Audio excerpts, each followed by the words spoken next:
Opa, cê tá bom? Vamos pensar nos trem muito doido, porque na provocação de hoje eu vou falar sobre combate ao crime. A essência dessa provocação será sobre operações semanais da polícia no Rio de Janeiro e muito baseado aí na opinião de alguns especialistas e analistas sobre as possíveis 10 operações que o governador do Rio de Janeiro, Castro, quer fazer antes das eleições e que está deixando aí a esquerda um pouco chateada, um pouco louca, pois é um tema que aparentemente os cidadãos do Rio de Janeiro aprovam a ideia e em período eleitoral vai cair como uma bomba no colo do Lula, que vai ter que fazer muito show para alguns públicos para tentar reverter essa popularidade do Castro. Então assim, obviamente que um país onde o corpo jurídico é indicado por políticos, se o partidão que tiver no comando estiver sob pressão, os funsas ideologizados vão lá correndo para o socorro. E uma desembargadora já pediu aí a cassação do mandato do governador Castro, e o argumento de toda a esquerda para justificar a decisão da desembargadora para camuflar toda a perseguição e canalice ideológica foi a narrativa que as operações não acabariam com o crime e que os terroristas são apenas chão de fábrica, não tem nenhum peso sobre toda a operação do crime. Então assim, nessa operação vou construir um cenário que explique o funcionamento e propósito de um arranjo social como o da favela e como o colapso socioeconômico de 2027 pode jogar o Brasil em uma espécie de um arquipélago feudalista. Antes de construir esse cenário, aquele velho trato de sempre, você deixa o seu like, se inscreve no canal e, se possível, faça uma doação para esse grande QR Code que está no canto superior da sua tela. É uma troca simples, você deixa pelo menos o seu like e eu te entrego uma provocação, como essa provocação sobre operações semanais que eu vou trazer pela perspectiva de protocolo. Entenda protocolo enquanto conjunto de metodologias executadas em sequências ordenadas visando a execução e criação de determinado serviço ou objeto que ajude a encarnar o propósito da estrutura. Em todo o ambiente sempre vão existir aí os indivíduos que vão pensar um protocolo e construir uma estrutura de execução na realidade para resolver determinada demanda, e outros indivíduos que irão executar esses protocolos como uma linha auxiliar dessa cabeça estrutural. Quando se analisa socialmente as classes e o potencial de acúmulo de quem executa, acaba se percebendo que aqui no Brasil os executores dos protocolos são a classe média. Como já disse antes, a classe média detém aí o domínio sobre todos os protocolos de execução das estruturas do país. A classe média é o coração de todo o complexo estrutural de um ambiente. São eles que manifestam o propósito da estrutura nos ambientes. Então assim, se tu conseguir entender já desde o início que todos os narcoterroristas que trabalham em organizações paramilitares nas favelas são praticamente aí seres de classe média que vivem da desgraça do povo, tu mata praticamente aí toda a provocação, inclusive aí a ideia de domínio da técnica. Tu pega aí, por exemplo, fazendo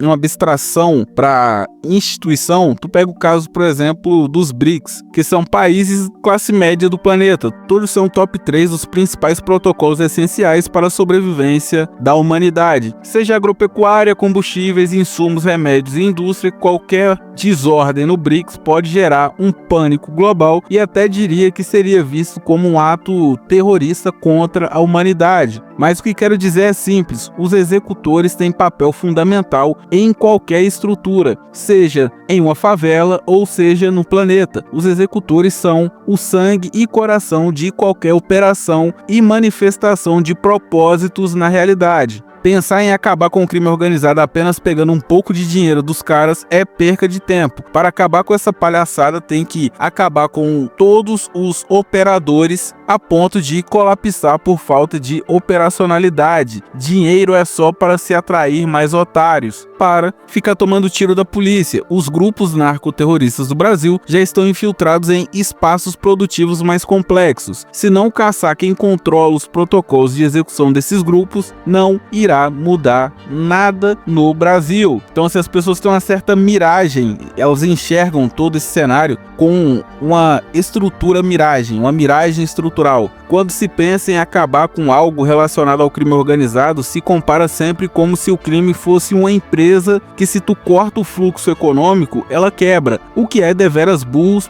pelo simples fato de que o narcoterrorismo rouba energia, água, internet, gás, remédio, comida, entre outros tipos de commodities que são ilimitadas por serem roubadas e com reposição gratuita. Quando falo que procurar pelos operadores é a melhor solução, é bem simples. O favelado é semi-analfabeto. Para manter todo esse fluxo econômico, obviamente aí vai ser necessária uma quantidade legal de gerentes com capacidade de gerenciar todo esse fluxo desses negócios apropriados pelo crime. Colapsar todo esse arranjo começa identificando quem são os responsáveis pela manutenção desse fluxo para o cabeça da organização, pois são pessoas de classe média acessíveis às forças de segurança, por a grande maioria nem sequer morar na favela, apenas prestar serviços, indo gerenciar algumas lojas e lavarem dinheiro. Veja, não existe santo. Todo narcotraficante que está na favela, ele trabalha com o propósito da manutenção da ordem da facção que ele está coligado. A ideia de terrorismo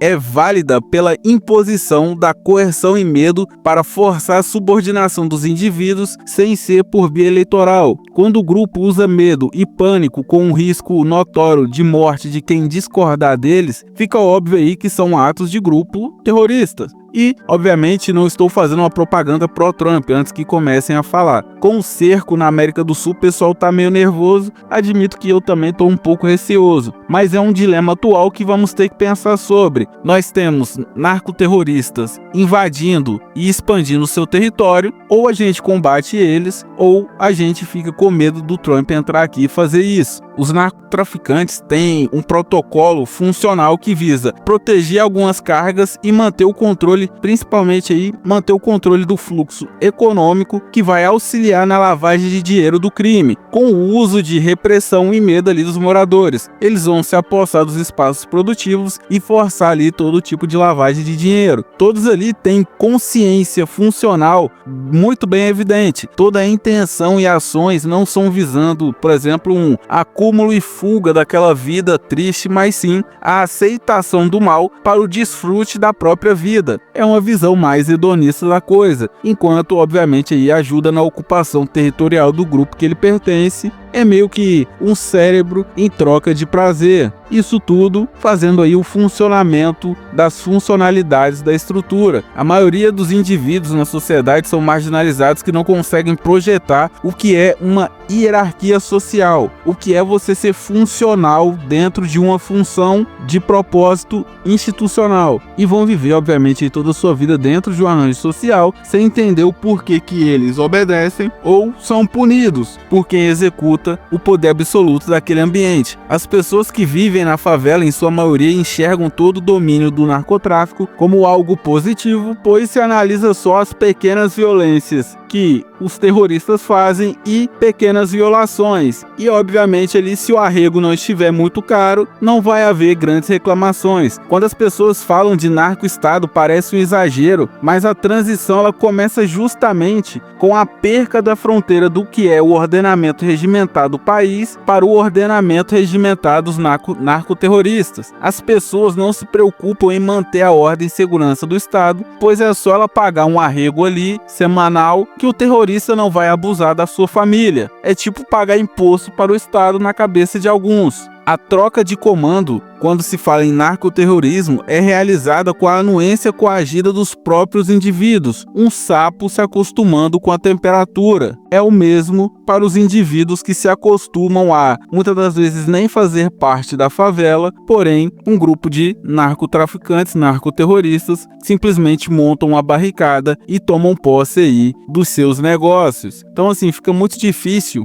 olhar para um futuro e não enxergar uma espécie de célula institucional. O Tribunal de Nuremberg aqui no Brasil seria uma espécie de piada. A falta de percepção do brasileiro médio sobre a estrutura social dos ambientes, assim, é uma coisa bem alienada. A percepção que os grupos paramilitares do Brasil não são responsáveis pelos fatos que eles executam, e sim, é uma espécie de loucura. E quando se analisa quem são os maiores grupos socio-militares do Brasil, acho muito difícil de, no momento em que o Brasil colapsar aí em 2027, esses grupos não passem a controlar as áreas que o Estado ainda tinha força para manter, formando assim várias células institucionais onde você tem um comando, você tem fluxo econômico, você tem as próprias leis, você tem o seu próprio tribunal e você tem ali seus próprios espaços produtivos. O Brasil irá se fracionar em pequenos feudos regionais, ao meu ver. As cidades de até uns 300 mil acho que vão conseguir sustentar bem. Cidades maiores acredito que sofrerão por conta do poderio militar e econômico desses grupos. O fluxo econômico de uma favela de 250 mil é muito absurdo. Tu pega aí 250 mil, segundo o IBGE, normalmente metade são pessoas mais funcionais, o restante é criança e aposentado. Então vamos dividir por 100,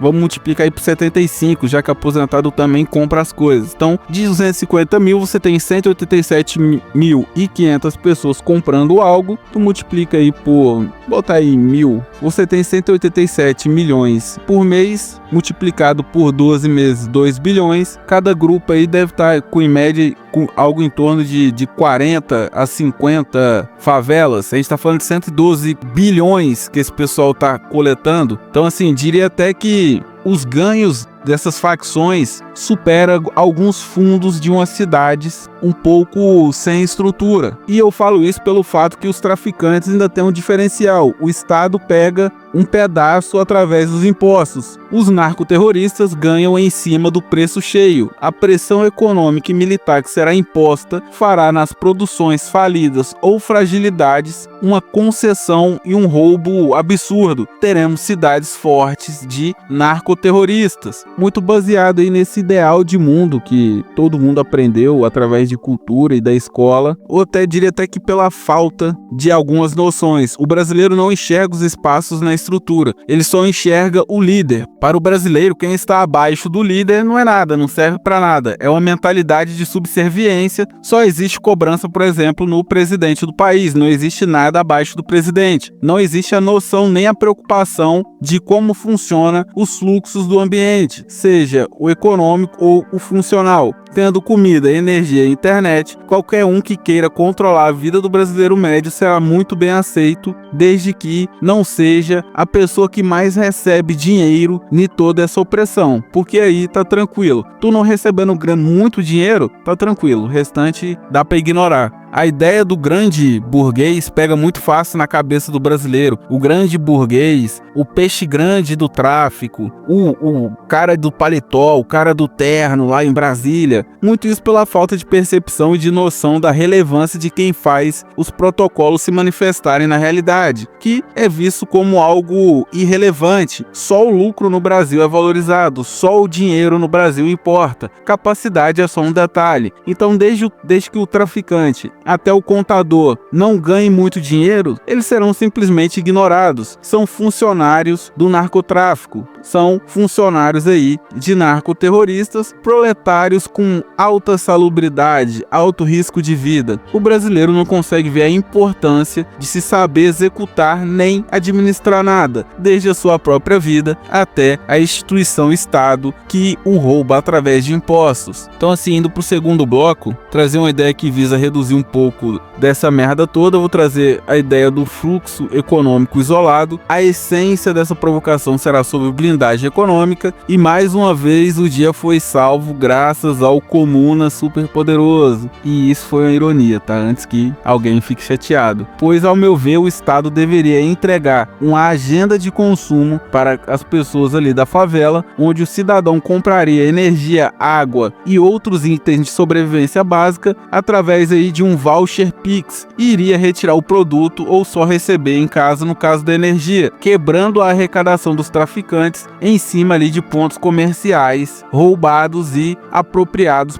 pelo crime. ao só pagar o salário do dono desses pontos comerciais, um salário de almoxarife, por exemplo, aí para um dono de uma farmácia. Então ele receberia, sei lá, 5 mil, 10 mil para tomar conta da farmácia e repor o estoque. Então tu pega farmácia, posto de combustíveis, internet, entre outras coisas, você tira praticamente toda a arrecadação do narcoterrorismo, que não se baseia tanto em drogas, mas em sim serviços de sobrevivência. E o governo pagaria a prestação de serviço às empresas que alimentarem esses pontos comerciais. Não seria nada de graça, o governo pegaria da população e entregaria para quem mandasse o produto direto, tornando os pontos comerciais depósitos de grandes marcas gerenciados por quem não terá dinheiro no caixa nem fluxo econômico correndo pelas favelas. Só com isso você quebra os operadores de todo esse sistema e os reais líderes do movimento. Tu mata operadores por não terem o que operar e como pagar e lavar dinheiro para os líderes que dificilmente vão lá na favela para tentar fazer algo, pois só querem saber do luxo e da vida boa. Então assim, ao meu ver, é sim necessário um controle de fluxo. Isolar o fluxo de dinheiro em determinada comunidade é isolar os estímulos de manter milhares de pessoas por conta de um ganho automático. E sim, eu sei que o tráfico ainda pode cobrar o arrego das pessoas, mas ao cobrar mais barato pelo serviço e produto, o desconforto e a raiva da comunidade de não poder acessar produtos mais baratos, com certeza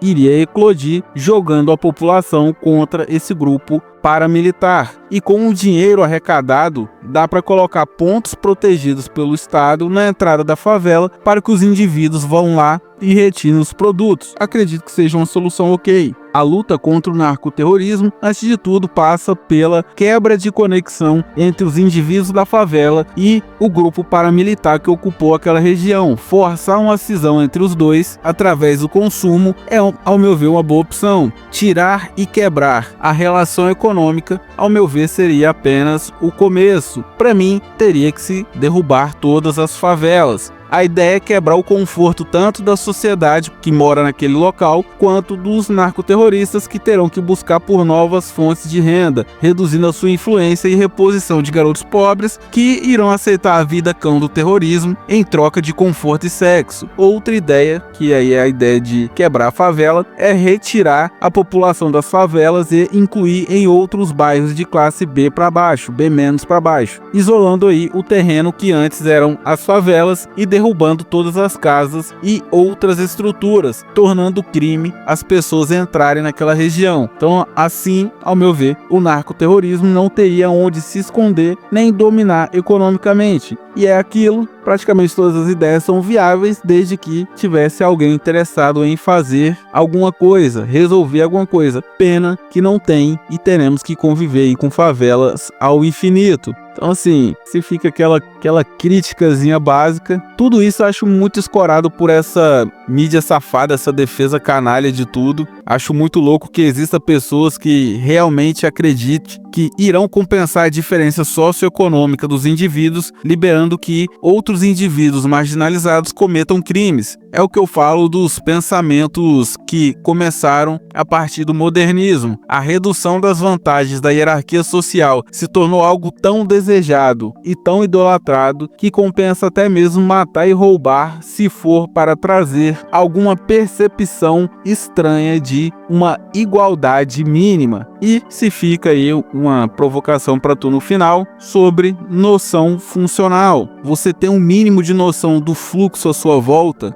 Não tô te pedindo aí para tu fazer uma auditoria na padaria do teu bairro, mas você tem noção do fluxo econômico, do potencial de quantidade de comércio, o que tem, o que não tem? Ou o fluxo social, quais são os espaços sociais do seu bairro? Quais são os espaços estatais que tem no seu bairro? Quem que manda em você no seu bairro? Alguém vai executar alguma ordem. Quem está mandando em você? E sobre, obviamente, aí noção espacial. O partido ou agente que você gosta entende os espaços e funções das estruturas básicas do ambiente? Eles sabem identificar o que é um arranjo social, para não falar que o favelado é só um coitado que entrou pro crime, mas não sabe que matar, roubar e estufar alguém é errado? Porque senão fica o conselho de tu ficar esperto. certo. Então, moral da história, teremos mais operações que vão servir de poda de bandido. O governador do Rio de Janeiro está sendo perseguido e acho que ele vai cair atirando e vai cair atirando forte. Então,